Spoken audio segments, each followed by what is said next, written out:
Hey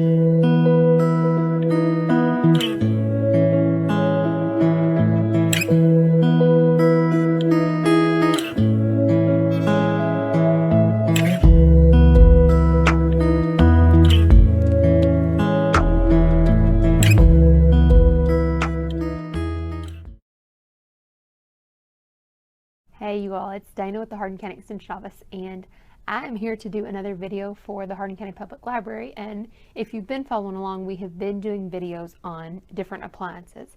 And so I felt like we had done a lot of the kind of new up and coming appliances, and wasn't really sure what to do this time. And then I remembered that so many of us have a trusty appliance, probably stuffed away in a cabinet if you're like me, or something we just haven't used as often. Because really, we tend to think of it sometimes as a one-hit wonder. But I want to talk to you today about the griddle, because there are so many things that you can do with the griddle that we tend to overlook. A lot of times we think about pancakes, and that's it. And that it's this great appliance for that, and we get it out on Saturday mornings maybe, and that's it, and then we put it away. But in reality, you can make your breakfast, you can make your lunch, you can make your dinner, all right here on the griddle. There's all different types of griddles, and griddles are really starting to make a comeback in a totally different way than our traditional portable electric griddle that you see here. And really, outdoor griddles, griddle grills are kind of becoming a thing, and so that's kind of why I wanted to talk to you about it a little bit today. I'm not going to take a ton of your time, but just kind of tell you a little bit of things about it, some things you can do with it, and then actually I'm going to cook a recipe that we don't traditionally think of as being something you would make on a griddle.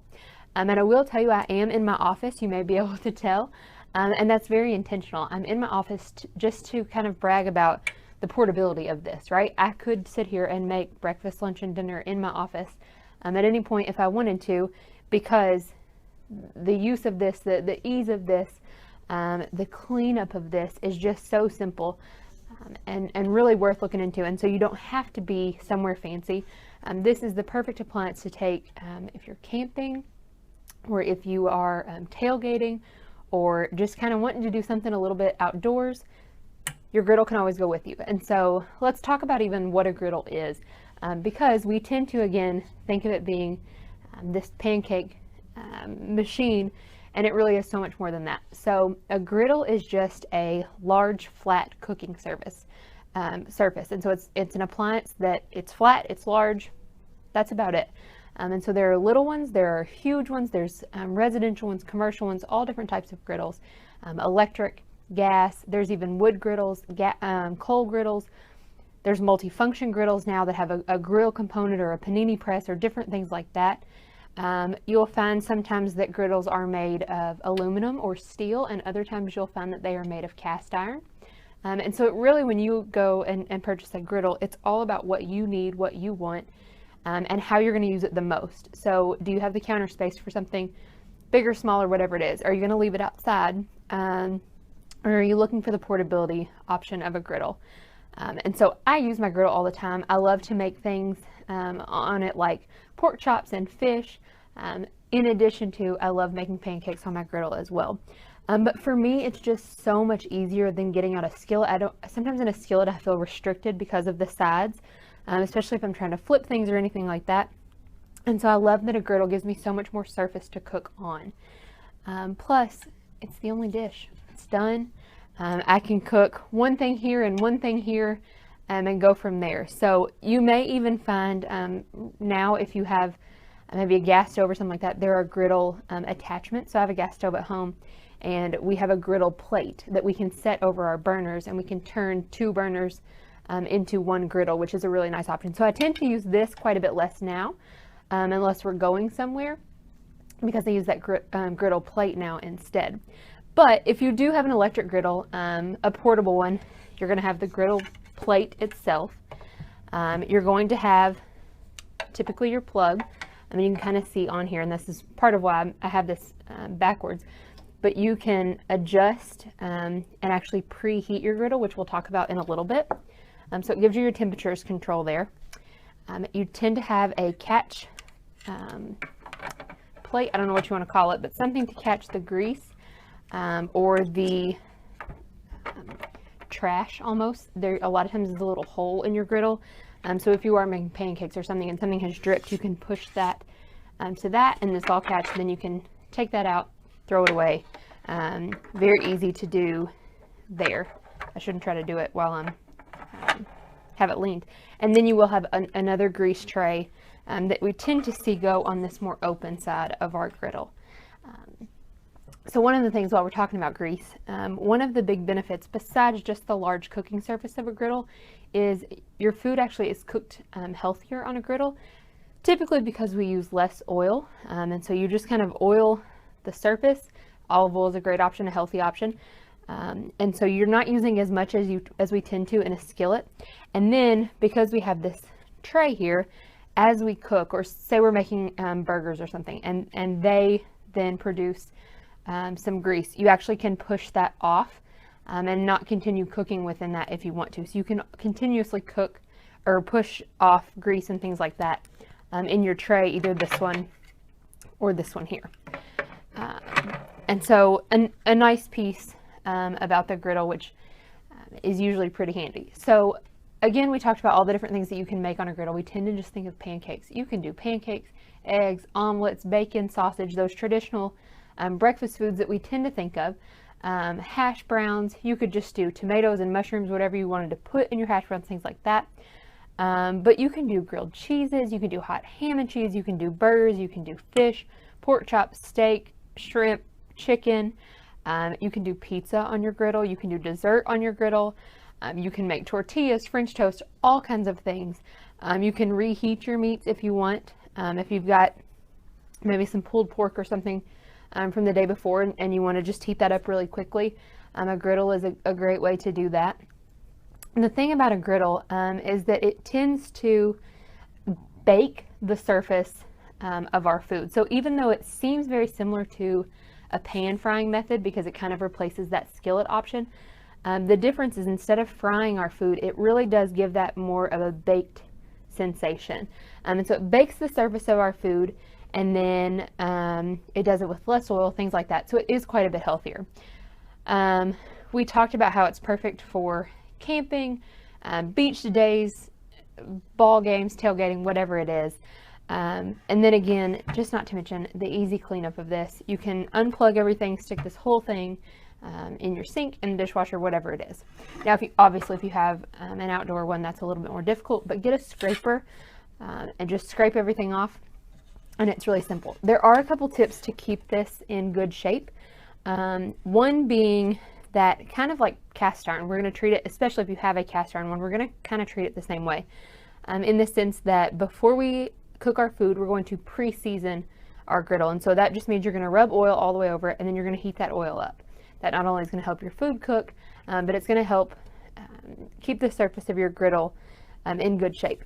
Then we're going to cook our food, scrape everything off if there is any excess, and then you're actually going to do the same thing. You're going to season your griddle plate. So again, cover it in oil, heat that oil up. That actually helps prevent rust on top of our griddle. And then you can just clean it normally if you want. Obviously cast iron we take care of a little bit different, but then you just clean it normally as you would depending on what surface type it is. And so that's not a step you have to do, but it is a step that will just prolong the life of your griddle. I have had this one for many, many years. And besides a couple of scuffs and things like that, it really kind of does look, and it does work just like it's brand new. So the ease of the griddle too comes in the fact that we have this large flat cooking surface, and so we're going to take it, we're going to slap our meat on it, and then we're just going to let it sit, right? So it's got the oil underneath because we seasoned it to start with. We've put our meat on. We're just going to turn that meat once or twice if possible. No matter what cooking surface you're on, the more you flip your meat, typically the tougher your meat gets. And so that's something to note. So it's easier to watch, I think, on a griddle than it is in a skillet where you have the sides, or obviously in a closed top grill or something like that. It's easier to see how your food is cooking, and so it's a little bit easier to know when to flip your food over, and so we get less turns typically on a griddle than we do on a lot of the other ones. So we tend to get more tender meat just because naturally we kind of get to see that whole cooking process happen, and we're not so anxious and flipping all the time, checking all the time, things like that. We do still want you to use a meat thermometer whenever you've cooked on your griddle. No matter what cooking method you choose, meat thermometer obviously is always going to be the way to go. But for most things, like I said, you're going to heat up your oil. You're going to choose your preheat temperature. So let's say for like a lot of the breakfast foods, we do 350 degrees. For steaks, I would recommend 300. And then stick your steaks on, 3 minutes on one side, flip it over, 3 minutes on the next side, again, depending on kind of how you like it, but, and then you're done. Your steak is done. You got to see it all happen. It's great. It's a perfect way to sear meat or scorch veggies, just all these different things. And so there's not really a lot to say about the griddle because it is so simple, but you can do so much on it. And so I actually am going to show you, if you've heard me talk before, you've probably heard me talk about our Plated Up Kentucky Proud initiative that we have through the Cooperative Extension Service. It's with the Kentucky Department of Agriculture as well as the University of Kentucky dietetics students. And so what we do is we take popular recipes and we tend to cut out fat, cut out calories, cut out sugar, maybe replace and add in more vegetables or add in more nutrients, things like that. And so we have over 100 recipes here at the office. You can find them all online. But I went ahead and picked out of what we had here, all the ones that you could do on the griddle. And so it doesn't have to be a griddle recipe. It can be something that it tells you to cook it in the skillet, or it tells you to cook it on the grill, or different things like that. You can a lot of times make it on the griddle. So we've got a sweet and spicy Brussels sprouts, and I'll post all of these at the end of the video. I'll have it run through these, and you can screenshot any that you want. Grilled sweet potatoes, chicken and fried cauliflower rice. So a griddle is a great way to do like a stir fry or something where you're mixing a lot of ingredients that all need to heat up together. A griddle is a great option for that. A grilled pepper and portobello mushroom sandwich. Again, a stir fry, broccoli and beef stir fry. Balsamic stir fry vegetables. Grilled cauliflower dippers with guacamole. Italian turkey sausage and peppers. Italian chicken summer squash skillet. And then the one I'm actually going to make is these lean green lettuce tacos. And so you'll see that one here in just a minute. But then we also have, in addition to the Plated Up Kentucky Proud recipes, we also have recipes that are part of Cook Wild Kentucky. And so this was done through the University of Kentucky, again, the Cooperative Extension Service, the SNAP program, so Supplemental Nutrition Assistance Program, and the Kentucky Department of Fish and Wildlife Resources. We all partnered together to make these recipes. And they're just ones that use wild game that we don't tend to have a lot of recipes for. And so we probably have 10 recipes or maybe more than that here at the office. And so I got some of those out as well because hunting season is upon us. And so baked fish fillets with dill sauce, venison steak, sauteed frog legs, or deer camp breakfast sausage. All of those could be made on the grill as well. And again, I'll put those recipes at the end. But again, just to kind of show you that you don't have to have a recipe for a griddle for it to be something that you can make on the griddle.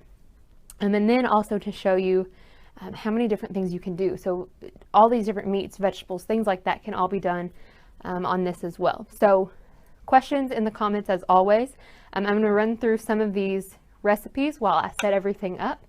And then we're going to make those lean green lettuce tacos and let you see how easy that is on one surface here. And then how delicious they are at the end. So, see.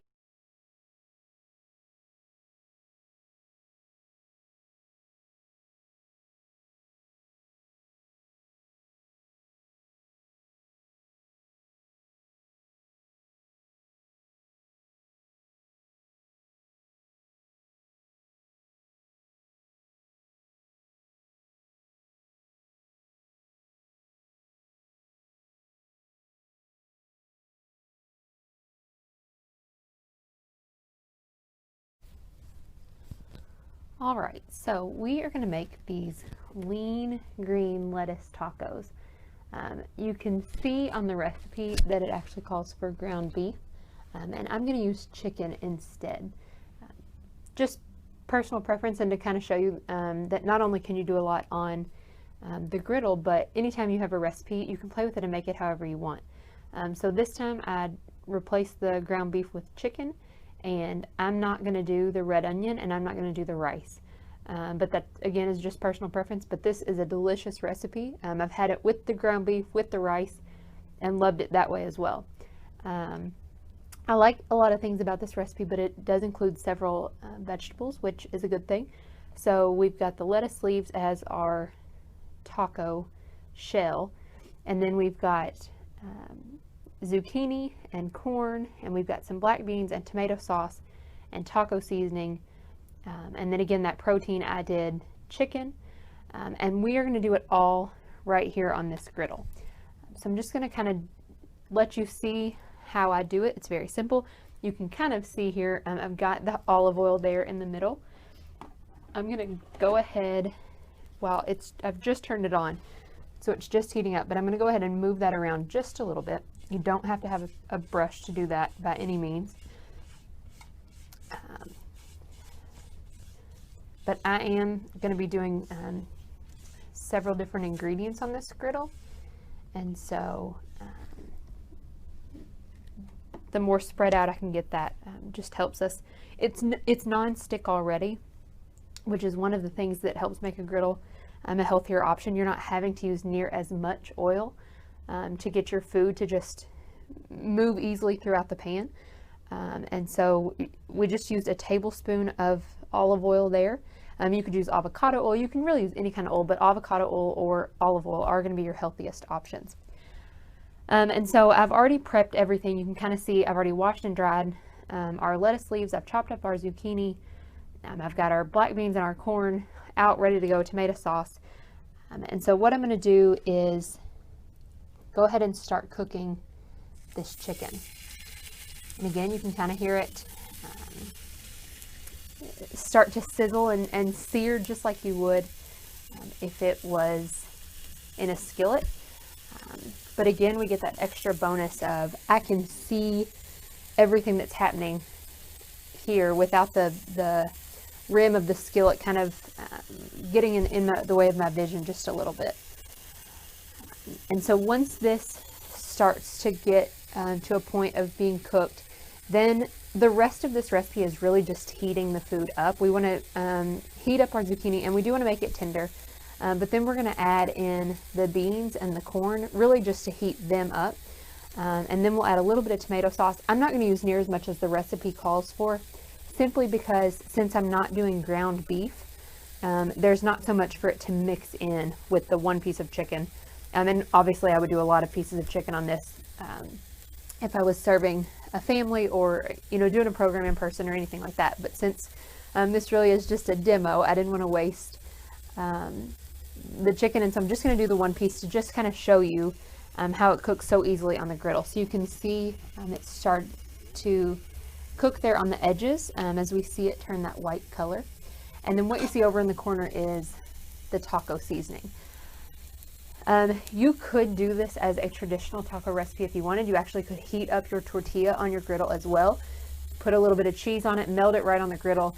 Actually load your tortilla there on the griddle, and then even fold it over and make it a quesadilla, and have that bonus benefit of it kind of sealing with that cheese together. Since we're going to use the lettuce leaves, we won't do that, but that is definitely a benefit if you wanted to.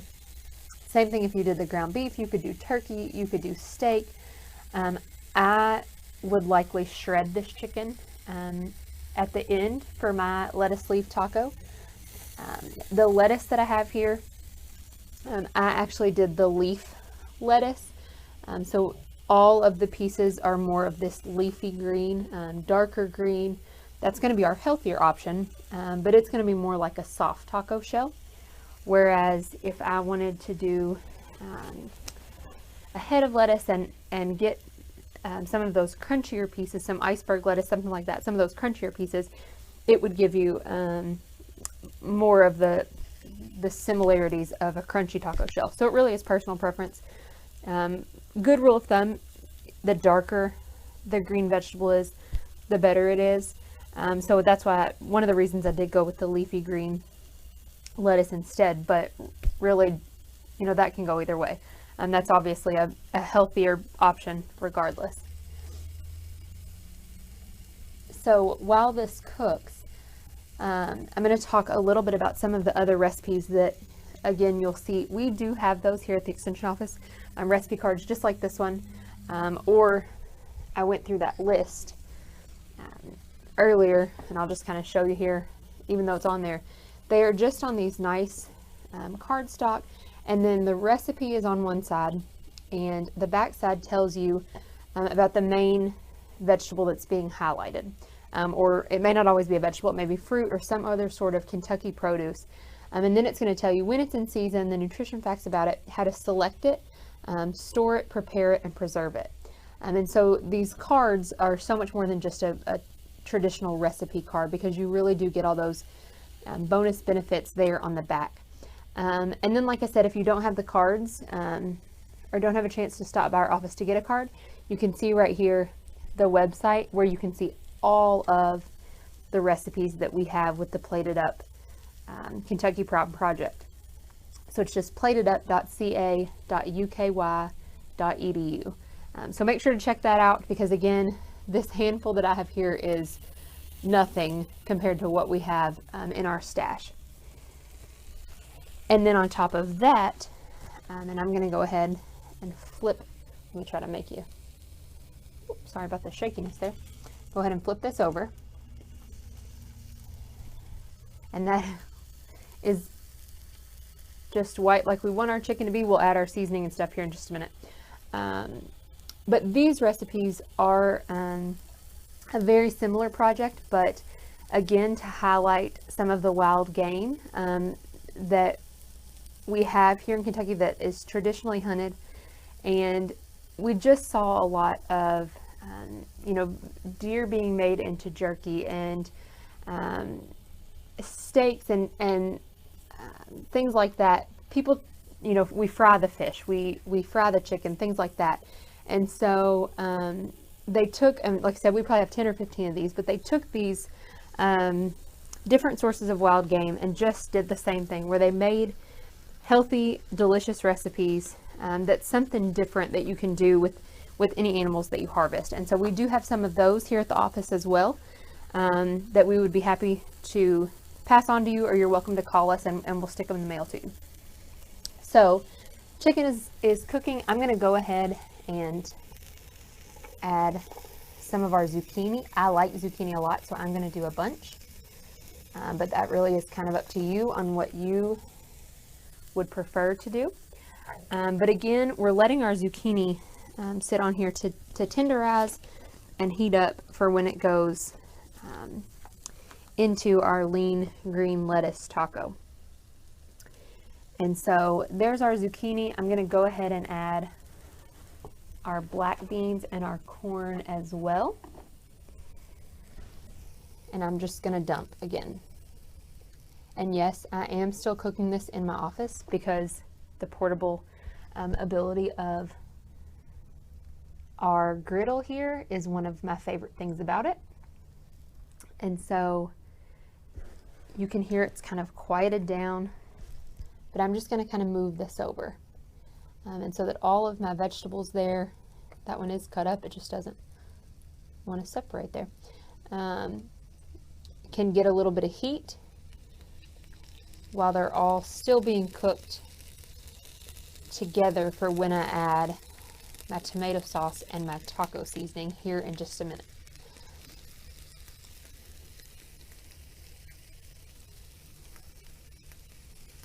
I'm going to reach across there. This, to me, looks like a good enough dish that I don't even need the rice, which is why I left it out.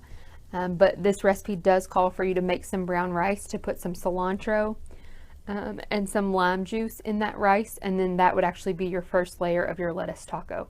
So you would take your lettuce leaf, we would line it with as much rice that you wanted, and then as much of the chicken or ground beef and vegetable mixture as you wanted. But when you look at it like this, I mean, I would want just this on my plate. And so, like I said, I'm not going to use near as much of the tomato sauce as the recipe calls for. It calls for 4 ounces. I'm just going to do enough to kind of mix in with my veggies there. But since I don't have that ground beef component for it to mix in with as well, I don't need as much.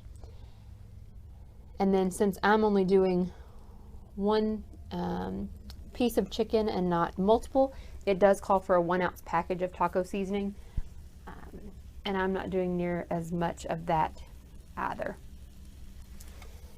And so again, kind of the same thing with the tomato sauce. We're really just heating it up and kind of mixing those flavors together. So I'm just going to kind of cover everything that I have here, mix some of that taco seasoning up, and I may use a little bit more of that, which is one of my favorite parts of cooking, is that I can kind of play around with what I have, what a recipe calls for, what I like.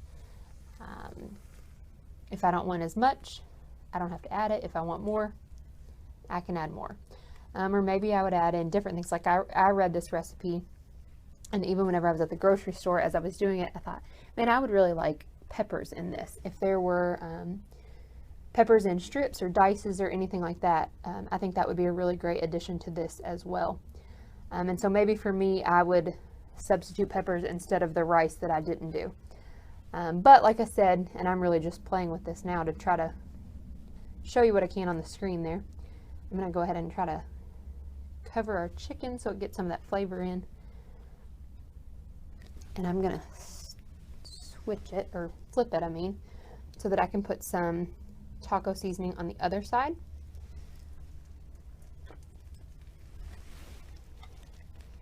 Figure out a place for my tongs to go here.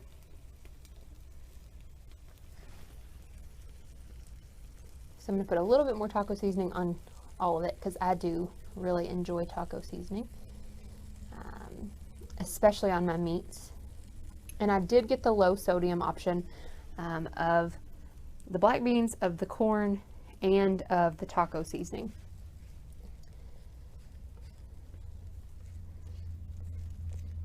Now, one of the benefits of the griddle also is if I felt that I wanted this to be a little bit warmer, you can hear that it's kind of settled down. All I have to do, and I'm going to reach across and show you, my temperature is right there. All I would have to do is go ahead and turn that up. My light comes back on to let me know that it needs to continue heating up, because once it reaches the temperature that you've set it at, it kind of slows down and shuts off a little bit. So I could turn this up if I wanted to.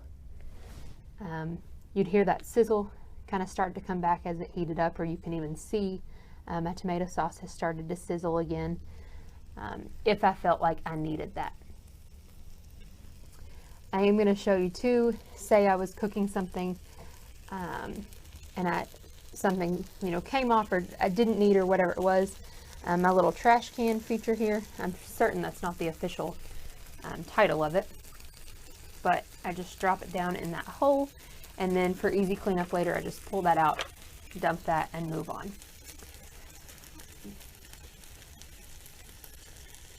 So there again is something, and I've got it turned up again just to kind of show you how that worked, but there again is something that I would just eat normally on my plate, just exactly like that.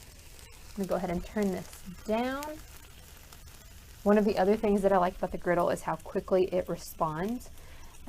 Sometimes I feel like on an electric cooktop with my skillet, it has a hard time heating and cooling quickly, and I feel like a griddle does that much more efficiently. I could be totally wrong about that, but I do always feel like I have a little bit more control with my griddle than I do a skillet sometimes. And so what I would do, like I said, we would take our lean green lettuce taco, I would line it with that rice first, and then I would just scoop this straight from the griddle and put however much I wanted there. And then eat that just like a taco shell with my, it would normally have ground beef. I would do, like I said, I did chicken. So I would either cut that or shred that first, stick it in my taco shell, and we are good to go. Just a fun, different taco alternative there that you were doing totally on the griddle really quickly. So an option for sure. Again, if you all have questions at all, please do not hesitate to ask. If you would like recipes mailed to you or emailed to you, anything like that, I would be more than happy to send those your way. Thank you all for watching as always, and I will see you next month.